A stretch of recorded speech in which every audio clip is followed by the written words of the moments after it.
Alright, so recently you guys have been pretty much bombarding my DMs, the comment section, and just pretty much anywhere that I speak, asking me a bunch of different questions. We'll be going over the best location for XP, the best location for money, all of the passives for the rods, which rod is actually worth it from the new ones, new mutations, hidden little items that are around, pretty much, like I said, everything that you guys need to know about the Atlantis update. So hopefully this turns into your one-stop shop for all of the questions that you guys may have. And with that being said, let's get into the first bit. Now, to sort of start things off here, let's go ahead and get the rods out of the way. As many of you know, this update went ahead and introduced 7 brand new rods. Only 3 of them technically have a passive ability right now. So for the first few, I'm going to touch bases on them really quickly. Won't spend too much time because there's a lot that needs to be talked about for the passives of the 3 rods that do have them. Starting off here with the Abyssal Spectre rod. This one right here is extremely interesting because this rod has 60% resilience, now officially making it the highest resilience rod in the entire game. Mix that in with a 0.1 control, 90% luck, and max infinite kg. This rod is basically the go-to one that you're going to want whenever you're trying to catch something really difficult, something like the Spectral Serpent or the Ancient Kraken. Now, obviously, this is not going to be the option for a lot of people because some people do prefer that instant catch. And because of the fact that this has 25% lure speed, it does unfortunately suffer from that a lot. This is pretty much going to be the rod that people use to pretty much fall asleep while they're fishing. As mentioned before, no passive ability for this. And for the 1 million price tag on it, it's really just not worth it. Next up, we have the Champion's Rod, which, as a matter of fact, I have the Coral Champion skin on it, which is one of the new ones. I'll go ahead and show you what that looks like in case you haven't seen it for yourself. It's a pretty decent looking one. I prefer it over the base look of the Champion's Rod. Now, the thing about the Champion's Rod is that it actually has some pretty decent stats. Nothing really too crazy. Lure speed 45%, which is all right. 65% luck is pretty terrible, but throw in a 0.15 control and it makes it somewhat decent. The max kg is also fairly decent, but because this rod is worth 1 million, it technically speaking is not worth it at all. If there's any rod on this list that I would suggest not to buy, it would be this one. As mentioned before, also no passive. Next one on the list here is the Depth Seeker rod. This one I also have a skin on it, being the Sunken Relic, also a common skin, but arguably one of the coolest looking rods when you go ahead and put a skin on it. I mean, look at that. It looks like a sword, dude. It's actually so sick. So this one right here is actually the cheapest rod from the update. It's only 125k to obtain this, but the reality is that it does have 20% luck, which pretty much makes it a fairly mid rod, especially when you take under consideration the fact that it doesn't have a passive. Not really much to say here. Don't recommend you buy it unless you just want a really cool looking rod to sort of walk around with. Now for the final rod that doesn't have a passive ability, it is the Tempest rod. The really cool thing about this rod is the fact that it has 40% resilience with a 0.15 control, making it an actual fairly easy rod to use. The biggest problem is that this, if I'm not mistaken, is the most expensive rod in the entire update, and it has no passive ability on it. On top of that, it only has 15% lure speed with a max kg of 80k. Currently, I'm using the Phantom Ghoul skin on this, which is again another common one. I'll show you guys what that looks like.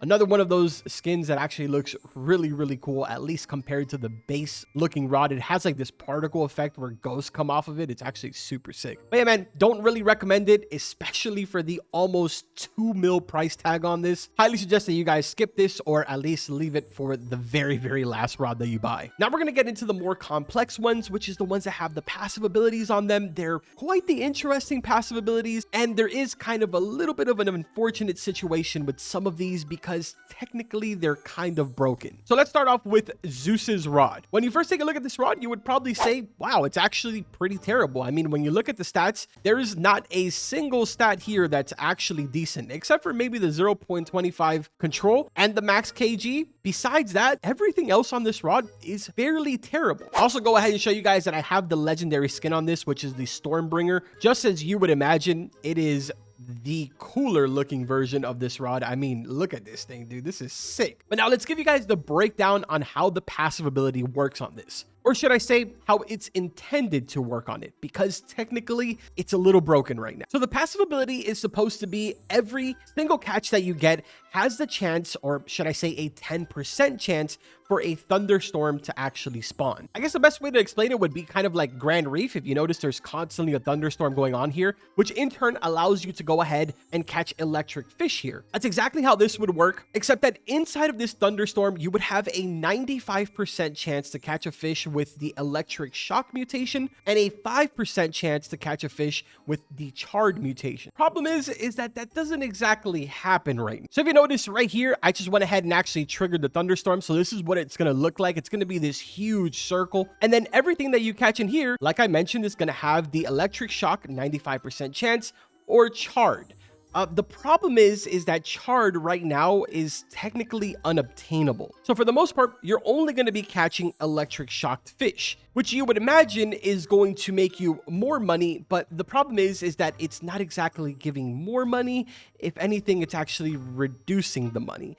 It's a little weird right now, but it is something that the devs are aware of, and there should be a fix very, very soon. Now, there is one other thing that this rod does do that technically is also not working right now, which is kind of the reason why I haven't made a video telling you guys which is the best rod, and it's because we're still waiting for a lot of these things to be fixed. When the thunderstorm is actually going on and you're fishing inside of this circle here, you're going to get a boost on your lure speed and an increase on your luck for mythical fish. Assuming that actually was working, Zeus's Rod would actually be a very good rod, and something that I'm actually really looking forward to testing when it is actually fixed. So not really much to say besides that. Let's go ahead and move on to the next one. All right, so up next we have Poseidon Rod. In writing, this one has some really good stats, dude. 50% lure speed, 165% luck, 0.2 control, 40% resilience. Pretty much everything on this is very good. And it would honestly be even better if the passive on it fully worked. So half of the passive on it actually does indeed work, which specifically the one that does is basically you have a 25% chance every single time that you're fishing for you to be directly rewarded over here on the bottom right hand side, straight inside of your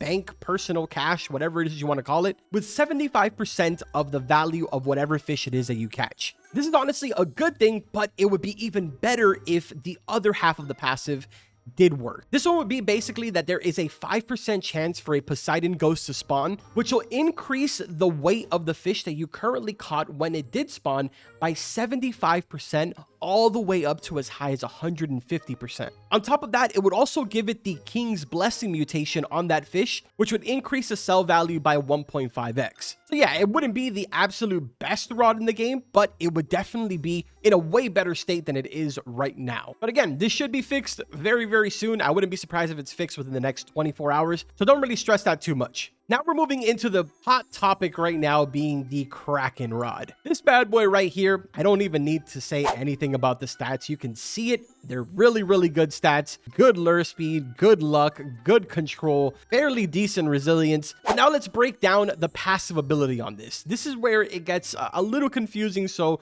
sort of pay attention here. So for starters, there is a 10% chance for the fish that you are catching to be doubled. On top of that, there's also a 5% chance that you can get the Tentacle Surge mutation on that fish. Problem is that the Tentacle Surge mutation is unobtainable right now. Assuming it was obtainable, it has a sell value of 1.5x. The third ability that this Kraken Rod has is the fact that on your 50th catch, it will guarantee you a legendary, a mythical, or an exotic fish from whatever area you are inside of. For example, if I was inside of the Kraken pool using this right here, and on my 50th catch, I went ahead and triggered it to give me an exotic, it would indeed give you a Kraken. Same thing goes for the Spectral Serpent, but here is the catch. Let's assume that you're fishing somewhere, for example, like here in Grand Reef, where there isn't technically an exotic fish. If for some reason you do trigger the exotic fish, what it's going to do is that it's going to pick an exotic fish from anywhere in the game and give it to you. Now, I know that this technically does sound like it's a huge moneymaker,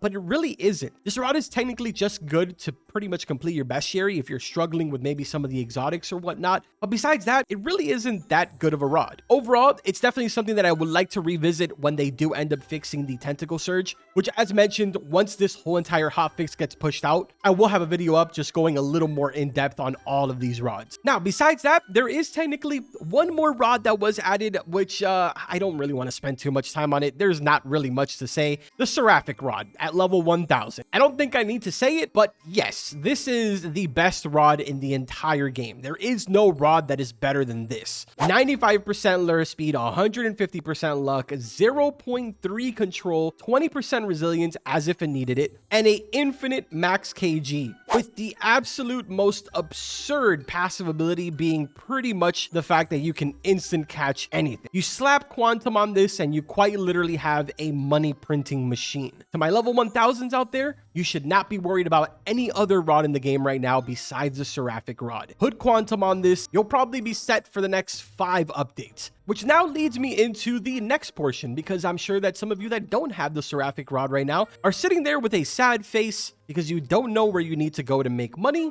and you don't know where you need to go to make the most XP. And that is exactly the reason why we are standing here in this area, because even as of this most recent update, the best money making and the best XP spot for manually playing has not changed one bit. Atlantean Storm is still going to be the best option for you if you're not running any type of luck boost, such as Aurora, Merlin's luck, any of that crazy stuff. This is going to be the best option for you, just simply because you cannot get any crates here, being carbon crates, common crates, bait crates. None of those can be obtainable in here. It is strictly only fish. So yes, if you are manually playing, or even for those of you out there that are macroing, this is going to be the best place for you to AFK farm. Do not get it confused with Grand Reef. Grand Reef is not a good option. It does give decent amount of XP and decent amount of money sometimes. That's the big problem with it, is the fact that you can have these moments where you get a crazy amount of XP and a crazy amount of money, but then there's other times where you'll be making a lot less. Atlantean Storm, because of the fact that it does eliminate all of those crates,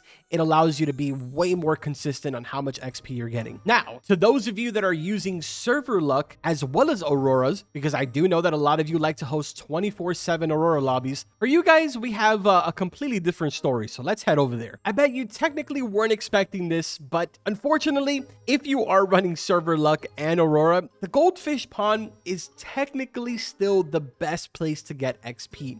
Do I recommend it? No. I don't really ever recommend this spot anymore, simply because there is technically one other place that will give you somewhat of the same results as here, while you can also be focusing on money at the same exact time. Yes, you're going to be earning technically a tiny bit less XP, but it's so minimal that it really won't make a difference. And I'm sure you've already put 2 and 2 together, but yes, the cryogenic canal is still going to be the top contender for money as well as for XP.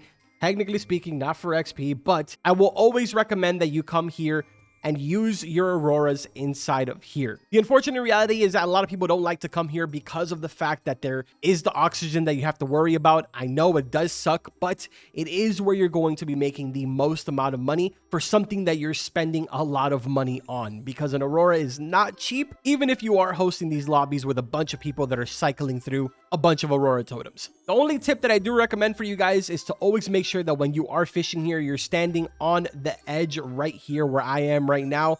Remember, if you're standing here and you're fishing, it is considered inside of the overgrowth cave, which means that technically you are on a lower layer, so you lose oxygen at a much slower rate. Unlike if you were a little bit higher on here, it's considered frigid cavern, which means that you will lose oxygen way faster. So always make sure that you're standing on this side. For the final thing that I want to show you guys, it is the water bubble. This is something that was easily overlooked because it wasn't exactly required to complete the Atlantis, but it's definitely like a really cool little toy that you can have to make traveling underwater super easy and not have to worry about running out of oxygen. So if you make your way over here to Grand Reef and talk to the Bubble Mermaid, she's basically going to send you over to Mush Grove to collect 3 of these things called resin. They're fairly easy to get. All you have to do is just fish over there and you'll get them. Then you just come back to her and you just hold it in your hand, say, here it goes. She'll say, perfect, you have all 3, just 25 25,000 cash, and I'll make it for you right now. So you just say, take it, and there you go. Now officially you have the water bubble, which you can pretty much go ahead and equip, and you can use this underwater. It doesn't exactly give you like infinite amount of oxygen, but it definitely makes it a lot slower. And on top of that, you don't actually like float back up. Instead, you actually go down. I accidentally just took it off and I started losing so much oxygen. But yeah, aside from that, it also looks really cool. If you have the bubble equip mixed in with the seraphic rod, I don't know, I just think it looks super sick. Also, having the water bubble might be something that we might need for the next update. If you guys want to hear more information on that, let me know in the comment section. I'll do a follow-up video because I might have just a tiny bit of information for you guys. One other thing that I kind of want to squeeze in here is the lantern keeper. I'm sure you guys have seen that over here inside of the shop, they have like a bunch of lanterns that are worth Robux and stuff like that. Just know that you can get those lanterns here. Yeah, it's kind of like an RNG thing, but you can get them. Like I just got the Frostfire lantern. This time we just got the Trident lantern, and that one is literally inside of this pack right here, being the Atlantis pack. So if you're interested in collecting a bunch of the lanterns, come talk to this guy. Remember, you can always switch out your lanterns. You just want to have them sort of unlocked. This time we got the Winter Ghost lantern. Like you can even get ones that are not even obtainable anymore. Yeah, it's going to require you to just basically gamble over and over again, but it's just a cool way to get yourself some premium lanterns and not have to spend any Robux on them. So there you go, man. Hopefully all of these little details help you guys out. I know this isn't ideally what you guys wanted to see because a lot of you like to see my videos where we do all of the tests, but unfortunately I'm sort of at the mercy of waiting for some of these things to be fixed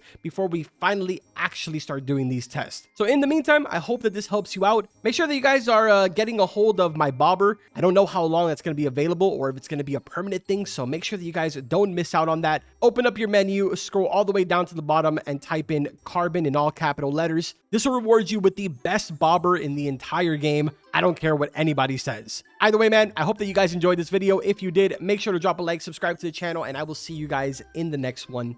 Take care.